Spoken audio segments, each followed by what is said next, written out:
Bonjour Antoine Léaumont, merci Bonjour. d'être en direct pour la grande interview sur Europe 1 et sur CNews. Hier, Léon Marchand a fait résonner la Marseillaise à 2 reprises à la Défense Arena. 2 médailles d'or pour le nageur français de 22 ans. Est-ce que, comme des millions de Français, vous avez vibré devant les performances du nageur ? Écoutez, j'ai pas pu regarder, mais je suis très heureux que nous ayons gagné ces médailles d'or.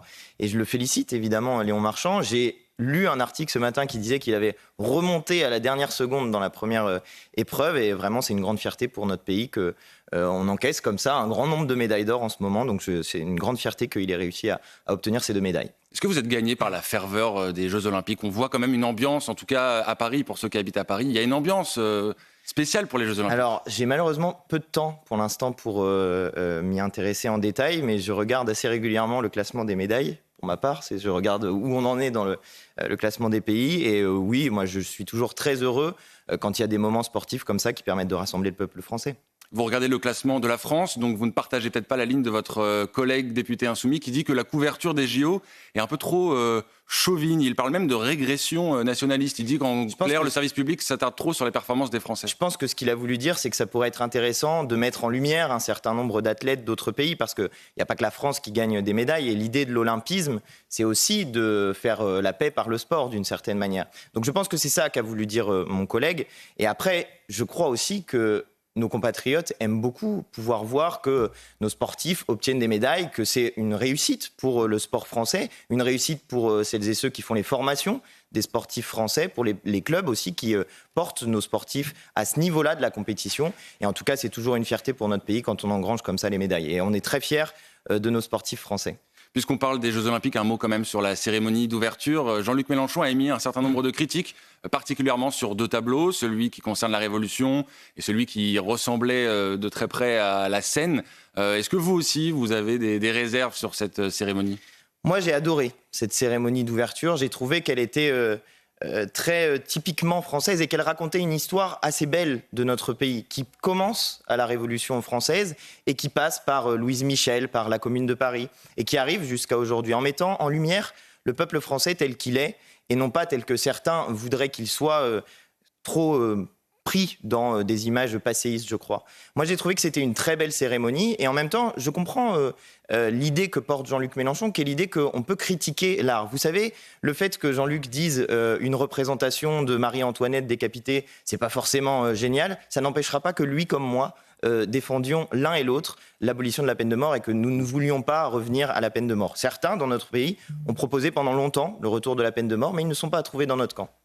Un dernier mot sur les Jeux Olympiques. Il y a eu une polémique. Vous diriez que la délégation israélienne est la bienvenue en France et qu'elle doit être bien accueillie ? La délégation israélienne doit évidemment être accueillie normalement et dans des conditions de sécurité normales.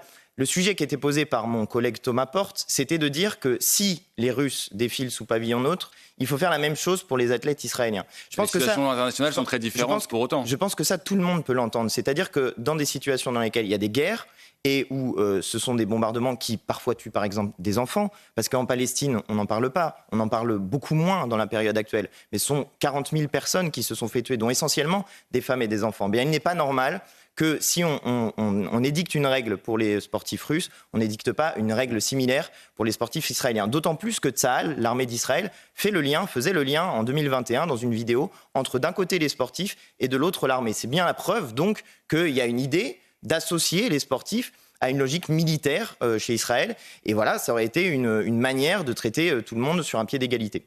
Venons-en justement à la situation internationale. L'actualité nous emmène au Proche-Orient. L'élimination du chef du Hamas, Ismail Haniyeh, n'a pas été revendiquée officiellement par Israël, mais Benyamin Netanyahou a déclaré hier avoir porté, je cite, des coups sévères à ses ennemis, une référence aussi à l'élimination d'un des dirigeants du Hezbollah. Quel regard vous portez sur ces opérations ? Je suis très inquiet, parce que ces opérations sont des violations des frontières des pays qui sont voisins.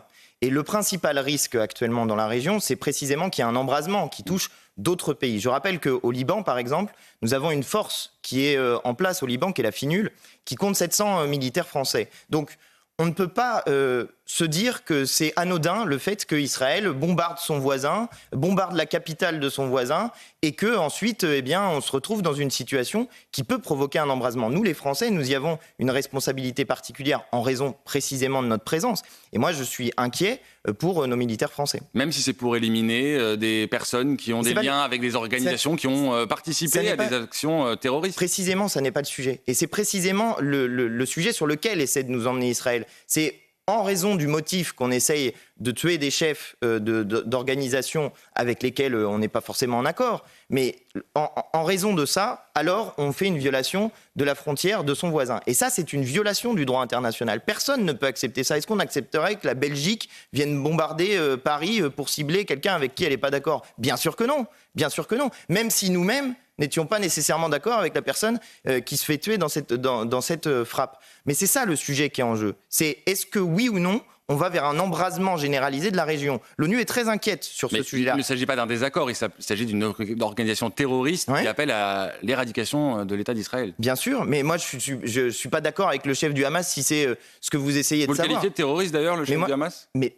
le responsable politique du Hamas est la personne qui est le penseur politique du Hamas. Donc évidemment, c'est un islamiste, c'est quelqu'un qui a une logique qui est de division en raison de la religion. On n'est pas d'accord avec cette manière-là de faire des choses. Mais dans les attaques du 7 octobre, évidemment, il y a des attaques terroristes. Quand on va tuer des gens dans une fête, évidemment que ça correspond à un acte terroriste. Mais le sujet qui est posé, c'est un sujet de droit international. C'est que souhaitons-nous pour cette région du monde ? Et on voit que le point de départ est évidemment ce qui se passe en Palestine. Le point de départ, c'est la question du cessez-le-feu en Palestine. C'est qu'on arrête le massacre qui est en cours en Palestine. Parce que le risque désormais, c'est qu'il y a un embrasement de la région. Parce qu'il n'y a pas seulement l'Iran et le Liban, il y a aussi le Yémen, qui est dans une situation très complexe et où il y a des échanges de tirs entre le Yémen et Israël. Donc c'est toute cette région-là du monde. Quelle doit être la voix de la France alors dans cette La voix de la France, ce doit être toujours la même, celle de la diplomatie et de la paix. C'est de faire en sorte que dans cette région du monde, on arrive à un cessez-le-feu et qu'on aboutisse sur des solutions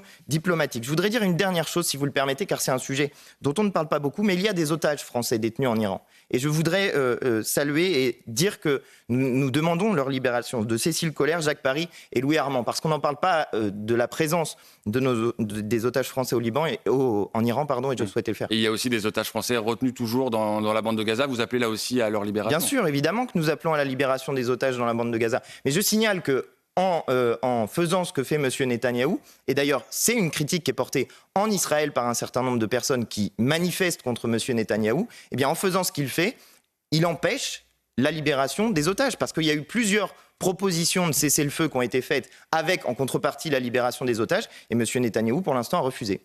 On va revenir à la situation en France. Vous étiez hier à l'usine Duralex dans le Loiret, aux côtés notamment de Lucie Castet ou encore Marine Tondelier. Alors c'est une usine qui a validé un projet de coopérative pour sauver un certain nombre d'emplois. Quel était le message et le sens de votre visite sur place ? Bon, déjà, c'est de soutenir évidemment les salariés, parce que pour expliquer un peu ce qui s'est passé, l'entreprise a été en difficulté en raison notamment de la crise énergétique, et les 226 parce qu'il y en a qui sont partis en retraite, mais les 226 postes qui existaient dans l'entreprise sont sauvés par cette reprise en coopérative. Qu'est-ce qu'une coopérative ? Qu'est-ce que ça permet ? Ça permet que les salariés soient détenteurs de leur entreprise et prennent les décisions sur l'orientation stratégique de l'entreprise. Et vous savez, on a discuté hier avec les syndicats, ils ont eu une formule qui m'a bien plu. Ils ont dit, désormais on peut décider que l'argent reste en France pour être investi en France, pour améliorer l'outil de production, plutôt que de partir en Suisse ou au Panama. Oui, c'est exactement ça. Quand les salariés détiennent leur entreprise, en général, ce qu'ils font avec l'argent que l'entreprise obtient, c'est soit de l'investissement, soit verser des plus gros salaires, soit embaucher des gens. Bref, c'est une production et une manière de faire qui est utile pour l'ensemble de la société. Le format de la coopérative, c'est quelque chose que vous envisagez pour relancer l'industrie en France si demain vous arrivez aux responsabilités ? Évidemment, et c'est quelque chose que nous portons depuis longtemps. C'est la question de la démocratie dans l'entreprise. Vous savez, hier, on fêtait pas, mais on commémorait l'assassinat de Jean Jaurès. Jaurès disait que la Révolution avait fait le citoyen maître dans la cité, mais l'avait laissé serf dans l'entreprise. C'est un petit peu ça. Nous, ce qu'on propose, c'est aussi que, en prenant davantage de décisions dans leurs entreprises, et je pense que vos téléspectateurs le savent ça, que parfois ils voient des mauvaises décisions qui sont prises par les grands dirigeants, qui sont un peu loin de l'entreprise, mais que eux, s'ils avaient eu la possibilité de décider, ils auraient changé ça ou ça pour que ça aille mieux, pour que la production soit meilleure et pour que les conditions de travail s'améliorent. C'est justement ça que ça permet une SCOP, une entreprise coopérative. C'est que les salariés décident et qu'ils fassent avancer leur entreprise.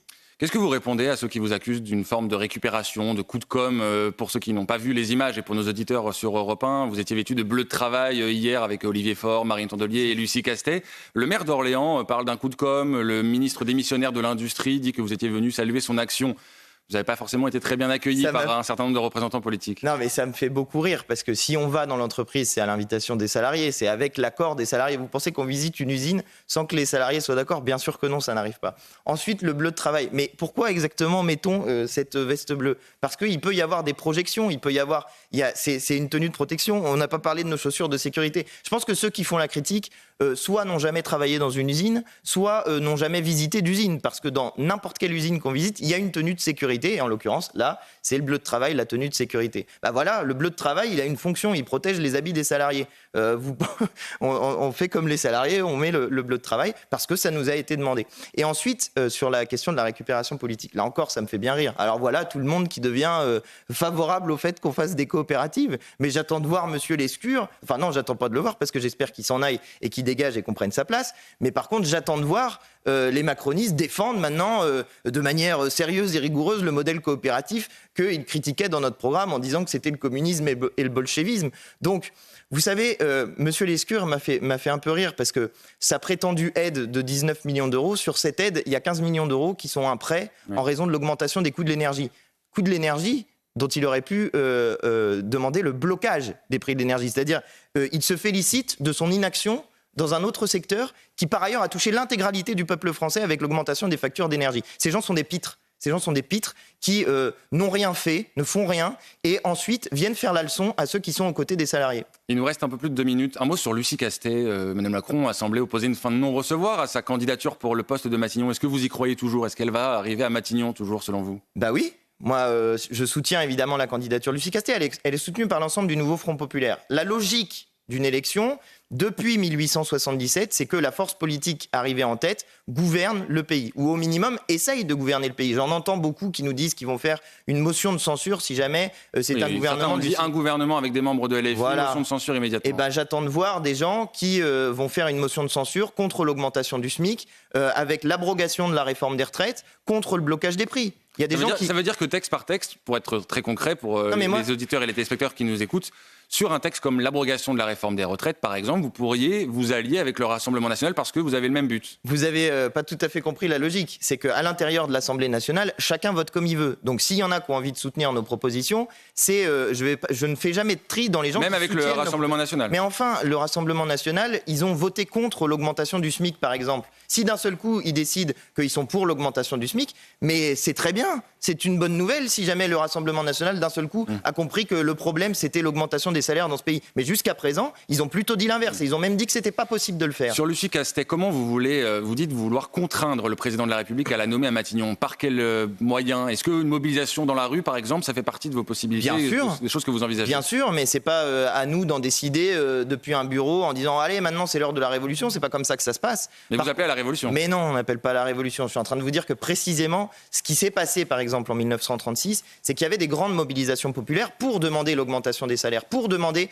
l'application du programme du Front populaire. Là, nous sommes dans une situation où le président de la République, de manière autoritaire, décide de faire autre chose que le résultat des urnes. Monsieur Macron a dissous, il a dit qu'il fallait une respiration démocratique. Il y a eu une respiration démocratique, le nouveau Front populaire est arrivé en tête, et monsieur Macron refuse d'entendre la respiration démocratique. Eh bien, à un moment donné, il doit céder ou s'en aller. Et ça deviendra, lui, le problème dans notre pays. Un dernier mot très rapidement sur les critiques de François Ruffin contre la stratégie de la France insoumise. Il dit qu'il ne faut pas opposer la France des tours et la France des bourgs. Est-ce que d'une certaine manière, vous comprenez ce que dit François Ruffin aujourd'hui, qui a quitté, on le précise, le groupe de la France insoumise? Moi, j'ai du mal à comprendre pourquoi lui sépare comme ça la France des tours et la France des bourgs. Parce que ce qui compte, c'est il y a une France populaire. Et d'une certaine manière, ce qui divise entre ce qu'il appelle la France des tours et la France des bourgs, c'est le racisme.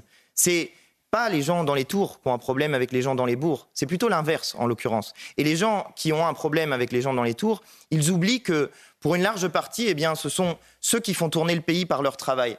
Et je pense qu'il y a beaucoup de racisme qui est construit en particulier par un système médiatique qui encourage le racisme dans la population française. Et que si il y avait un peu plus de partage des réalités des uns et des autres, eh bien, je crois que cela serait utile pour l'unité du peuple français. Merci Antoine Léaumont, c'était votre grande interview en direct sur CNews et sur Europe 1.